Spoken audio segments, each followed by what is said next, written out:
اللہ ناممکن چیزوں میں نظر آتا ہے جب وہ چیزیں ہوتی ہیں جن کے ہونے کا ہم تصور بھی نہیں کر سکتے، جب وہ دروازے کھلتے ہیں جن کے کھلنے کی ہمیں امید بھی نہیں ہوتی، جب وہ راستے ہمیں اس منزل تک لے جاتے ہیں جس کا ہمیں گمان بھی نہیں ہوتا۔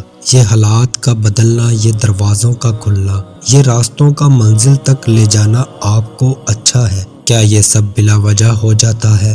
وہ جو رہنما ہے 7 آسمانوں پر، جو شارق سے بھی زیادہ قریب تر ہے، یہ ساری پہیلیاں اسی کی ہیں۔ ان پہیلیوں کے جواب وہ خود دیتا ہے، بس ذرائع مختلف ہوتے ہیں۔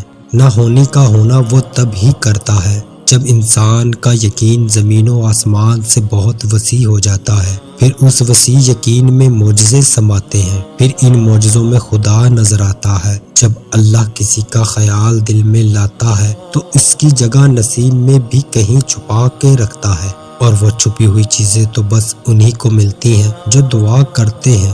دعا وہ کر سکتی ہے جو آپ نہیں کر سکتے۔ تمہاری دعائیں سنی جا چکی ہیں، تمہارے صبر کا صلہ لکھا جا چکا ہے۔ اب تمہیں تمہارے یقین کے معجزے دکھائے جائیں گے تاکہ تم جان سکو گے۔ مخلص دل اختتام میں ہمیشہ جیت جاتا ہے، اور تقدیریں اللہ کے ایک اشارے پہ بدل جایا کرتی ہیں۔